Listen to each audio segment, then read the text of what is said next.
Ayan, magandang umaga guys. Ngayong araw po ay magluluto tayo ng adobong paa ng manok. Ayan, at samahan nyo ako muli guys at share ko sa inyo yung recipe ito sa pagluluto ng adobong paa ng manok.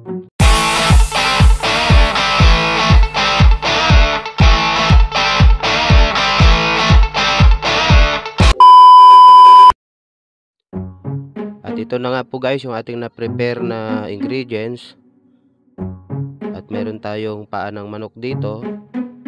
Tapos may luya tayo, bawang at saka sibuyas. Tapos meron din tayo ditong dahon ng laurel saka pamintang durog. Ayan, tapos may asukal tayo guys, tapos oyster sauce. Siyempre yung ating panimpla, yung asin, tapos sukang iloko. At ang ating toyo.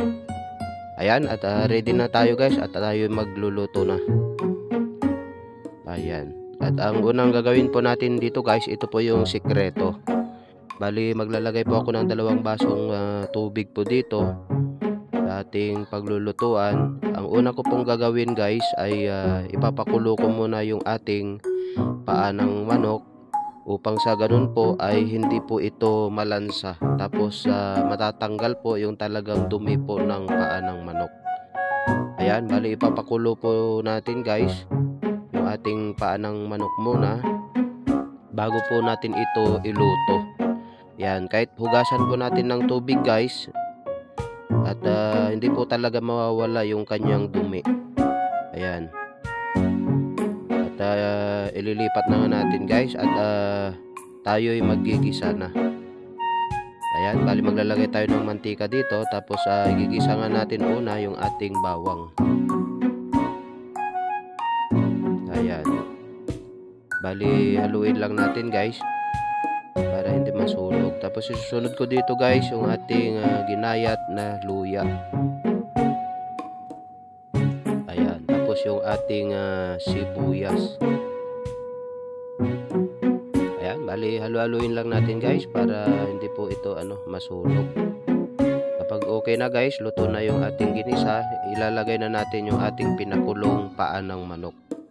Ayan, malinis na po yan guys at naugasan na ulit ng tubig. At ito nga yung gagawin natin, ihalo-halo lang natin guys. Ayan, tapos maglalagay tayo ulit dito guys ng tubig. Ayan, bali 2 basong tubig lang yung ilalagay ko dito guys kasi hindi naman ganun kadami yung ating paa na lulutuin. Tapos ilalagay na nga natin dito guys yung ating asukal. Ayan, bali brown sugar po yung ilalagay natin. Yung sukang ilokos. Ayan, bali pagsama-samahin lang natin guys. Tapos yung ating toyo.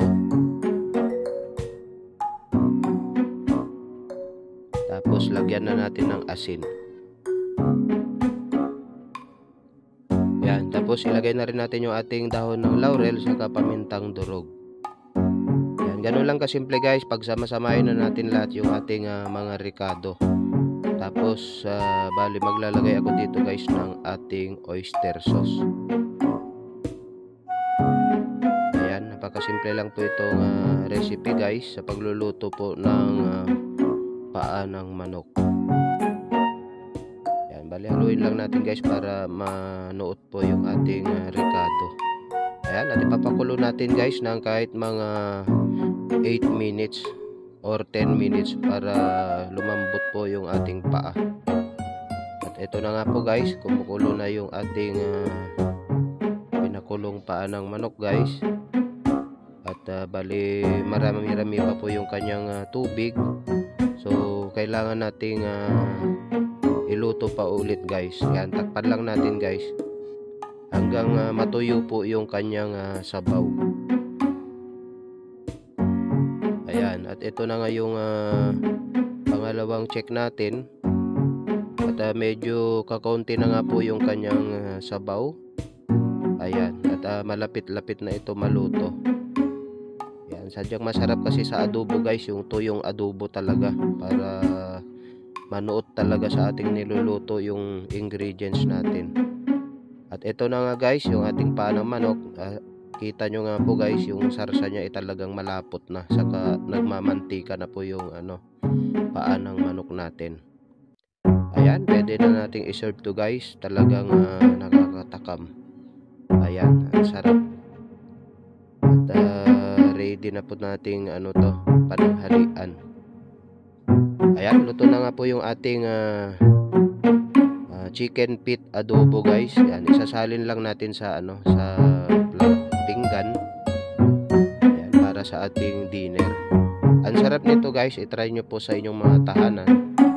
Talagang tuyong-tuyo po yung ating paa ng manok, saka napakalambot na po. Ayan, talagang yung sarsa niya po malapot na po.